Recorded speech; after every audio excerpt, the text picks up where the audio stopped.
well, welcome to Romford Film Festival. I'm here with the team from Dunes of Desolation.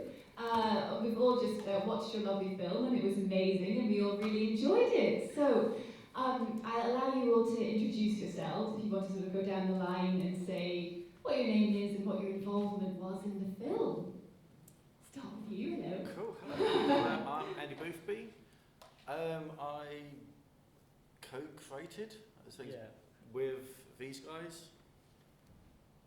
Cool. Yeah, so Andy. So I'm Mike. To be honest, we sort of all were involved in directing this film really because it was like a spontaneous decision to make this film.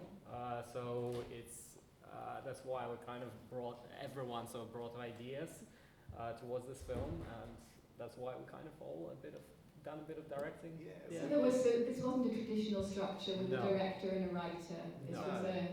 Okay. No, it was kind of I know, let's get the names before we start. Georgie, I think you are. Yes, hello, I'm Georgie. I was an actor in the film. Yes, and hello. Hi, I'm Vicky. I played Katie in the film. Hi Vicky, and hi, I'm Grace, and I sort of co-directed and help out throughout the film with guys, all of them. Fantastic. So we saw you two on screen, I think, and a further gentleman who's not with us. Yes. Awesome. So, talk to me about this unusual structure where there was no writer and no director, and you all just decided as a commune to make a film. So, to be honest, it was supposed to be our holiday. So me and Grace went on holiday, camping, and then we thought, you know what, we might invite Andy and, Andy's alright. do something creative, maybe shoot like a short film on a phone sort of thing, and then Andy sort of said, look, I can grab like a couple of actors, as makeup artists, and we thought, okay, fine, and then it sort of became a bigger project. I rang Georgie, and about half hour later we had everybody, and Alex Gent on special effects. I've met Alex, he's lovely. He did my blood for my death in Burnt Flowers. So I noticed in the credits it said that the dialogue was fully improvised, which I thought was really interesting. So looking at the actors down here, how was that experience? Yeah, it was really interesting. It was really freeing to be able to kind of gel off of each other and work together. Yeah. I will have to make a little addendum and drop Andy in it because the dialogue was pretty much fully improvised, apart from the monologue at the start of the film, of which Andy sent me the night before, giving me about 3 hours to learn it all, about a page and a half of monologue, which tests my acting skills. So it was a nice exercise, but You did well. You did well with that. We way we worked it was me, Grace, and Mike came up. Where was you shooting? Where is this beach? Okay. Nice. Dunes. We got about 4 dunes, and we just really capitalised on that. So we went there the night before, came up with a vague, like the structure of the movie the night before. Vague sort of things they might talk about. We wanted to do something about filmmakers, and we had a camera that I bought that we could fuck up and ruin and Did it actually work, that camera? No. Yes, it did. It did record. But it was, it did record, but we didn't care. I've got like 20 of them. I've got a lot of broken cameras, a lot of old cameras. Yeah. And then the next day we told the crew, spent an hour sort of talking it through, and then we got to each scene. They kind of came up with what they sort of wanted to say. We had the characters sort of, we worked together on that. Yeah, we sort of point out what we want to achieve, and then we sort of let them know, send them to them. Okay, now improvise, do your best. Sort of, yeah. And Alex Gent, the special effect, as much as you can do when you're doing special effect, improvise. He came up, well, like, what do you think we could do with this situation? Like, we knew we wanted a hand. Mike wanted like a hand coming up, grabbing them, like sunburns and blood, and we kind of let him do his own thing and come up with it. And we actually got burnt on the day as well, because it's like, it was The I don't know, sunburn 25 is really degrees or bad. something. 30 It odd was during the degrees. summer, and I like at home I like had red mark here, and it's hurted for like You a week. suffer for your art. And then Yeah. Andy got Andy got yeah, the heat stroke. Andy got a heat stroke during the day During as the well. day, yeah. It was crazy. There was lots of sun cream involved, but I Yeah. don't feel like it made any difference. Yeah. So I want to ask, this is the micro budget screening that we've just witnessed. Yeah. So everyone that had filmed in the screening had very, very little, money to kind of throw at it. Yeah. And I think having that lack of budget really, it presents these unique challenges. You have to be really resourceful, you have to use what you've got, you have to make do, make the best. Why do you think it's important to be able to make micro budget work? I mean, I do believe that it's important because then it's sort of, you can do whatever you want and it becomes creative. So it's like if there's a challenge, it's sort of you overcome it. Even like on the big budget movies, if you think about it, there's always an element of challenge, sort of a challenge in some respect. Like with lighting, it's like I've seen with big budget movies, people still do use like some weird diffusions and everything that is not included in the budget. So with micro budget films, it's you sort of challenge yourself with all those elements. I don't know what I'm going to say. It's a good chance to experiment. Yeah. And we set ourselves a further challenge of doing it all within a 24-hour period. Yeah. From conception, shooting, and editing. Yeah, I saw the number of hours that came up was rather impressive. It was like 3 hours to conceive it and 7 hours to shoot it. So Yeah. goodness me. Yeah, we probably shot about twice as much as what you saw on screen. Yeah. There was Yeah. a lot we ended up cutting just because, well, It's Grace otherwise and too long. Mike edited it, Yeah.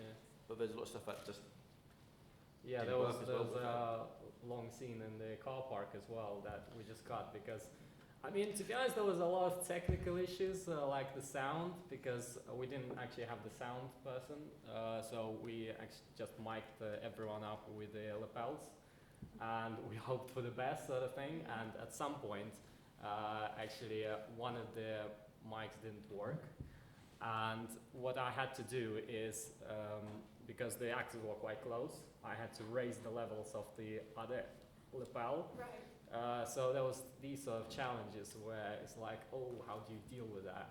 And we use sort of AI, and like with AI now it's a bit easier. And then voice isolation and stuff. So there's those sort of challenges. I think it's so important that I think it democratizes filmmaking and gives normal people a chance to have their voices heard and tell their stories. Otherwise, it would literally just be big American studios that have the chance to make things. So I think you should all be really proud of yourselves. Yeah. So actors down at the bottom, what challenges did you face? Well, I mean, you've already explained you had no script. That was quite a big challenge to begin with.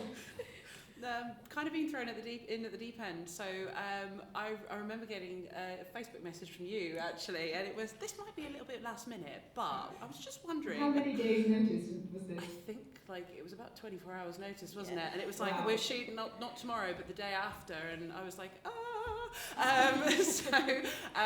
but no, it was really great. We travelled down, and because I live kind of Cambridge way, so it was quite a trek for me.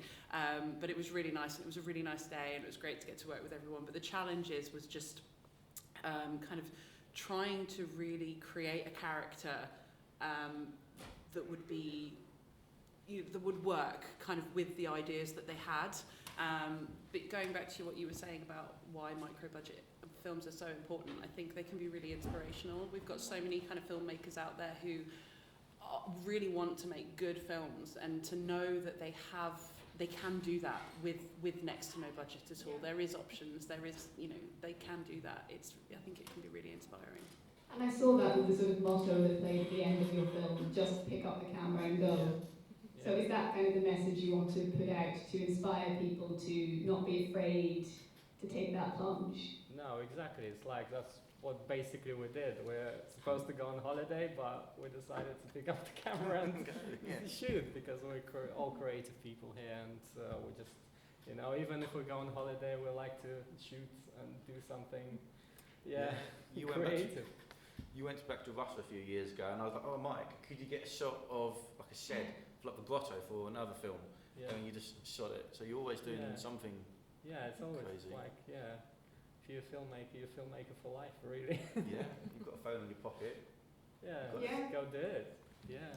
Would anyone in the audience like to speak to the panel or ask a question? So I see a hand. It's Chris again. Do we have a roving microphone coming to you? Chris, you missed him. Oh, sorry. Wrong person, sorry. What was the greatest challenge shooting with like sand? Because I can imagine you've got probably a lot of people all wanting to go on the beach as well and to be around there. So I how did you mean, cope with all that? yeah, I mean, obviously it's the gear. It's like we were afraid to put everything, like anything down, because like it was like very fine, very fine sand as well. So it's like we had a carpet on the ground, but it didn't help really. It's like all the sand went on the carpet, and I think afterwards we had to clean the cameras and everything. But it is kind of a risk in a way. So I think that's the biggest challenge. Yeah, I wouldn't recommend shooting on the beach. Nice. Yeah, it's People get quite excited as well. I'm sure filmmakers in the room will know. Like if you're out in public, people will see a camera and instantly it's like, oh my gosh, there's a camera. yeah. And which is great. It's really nice to kind of have people getting so excited about what you're doing. But it can be difficult when you're sort of doing like a possession scene and you've got like a 10-year-old standing there going, Mum, what's that? And it's like it can get a bit awkward. But it was good fun. I try to hide as much as possible, sort of thing. But it basically was on top, and then on the bottom there was a beach. So there was a lot of people. Well, on it the was a beach. hike, for sure. Yeah. It was a hike. Yeah, it's the hike, and then bring a lot of water. That was like we drank all the water, and like we needed more. It's like literally during this, there was nowhere to hide. There was no shade. No, that was there another wasn't. challenge. So we every single person probably got burnt. It's like I had neck like proper red neck. I didn't. Yeah, you got heat strike. You know, and yeah, it's crazy. So I think that's the main two challenges. Really. Walking, yeah. because you walk and your feet go in, you're holding the camera and you're scared that you're going to break it and drop it. And we were like almost like, why are we doing this? Why are we doing this to ourselves? But we thought still, you know, we're doing it for the art. Looking to the future, looking forward, I'm interested in where you want to go with your filmmaking journey or your acting journey. What can we expect to see from you over the coming years? I mean, we all sort of have different projects. Like Andy worked on several films, feature films, and Which is For Sands, Video Shop 2, 3. it's more lots into of horror, other right? ones, horror films mostly. Yeah. Zombikini. Yeah. Yeah, loads of other ones. Yeah. I mean, Amazing. yeah. I mean, I have written a couple of co-written a couple of short films as well, so I want to do some of them. And I think you involved in a couple of films as well, right? Yeah, so a few films with Andy, so Zombikini and Rapunzel's Revenge. They both do what they say on the tin, which is fun. But yeah, it's just jumping into as much as possible. And I mean, horror's always good fun. Getting covered in blood is always good. I'm lucky enough to also be working on Rapunzel's Revenge with Georgie, so really excited for that, and also on a film called Dear Sister Margaret. So very much I'll be playing Mother Superior, which is definitely going to be interesting for sure. And yourself? So I follow Mike with all his journeys, and I'm excited about all sorts of production and getting behind the scenes sort of thing more than being on a screen. But I'm excited to work on a couple of short films. As Mike said, he already written a couple of shorts. So let's see, and the next adventure maybe with Andy again. Yeah. Another holiday. Another holiday. Another holiday phone call. I'm hoping to do another something with you guys this year. If we can ever line up our schedules. I I mean, to be honest, our dream with me and Andy always was to create a feature film in one day, right? Yes, So yes. like last minute to literally improvise things, and I do like me and I do believe that it's possible. It is doable. It's like, yeah, you need a little bit of planning, pre-production maybe, but like I do believe it's doable. Like maybe like 90 minutes sort of thing, proper feature film. Like 85, 90 minutes. Yeah. Probably a horror. It is doable. And it's sort course. of like a little bit of challenge, but Yeah, you know, we should- one day maybe. Well, this was kind of an attempt to see how long a movie we could do in a day without a Yeah. time limit. Because that's 9 minutes. 9 minutes, but that's 10 minutes, yeah. we just need to find a house. But the thing is, there was more scenes. There was another scene, so technically I could have pushed it to 15 minutes, Yeah. but it would become a little bit boring. So Yeah. I thought, okay, I'll cut some stuff out. But yeah. Well, I look forward to seeing this feature film shot in a day that's going to be with us hopefully next year. Genuinely though, you should be really, really proud of yourselves for producing something of such high quality with very few resources. Thank you all so much, and Romford Film Festival wishes you all the best for your future. Dunes of Desolation!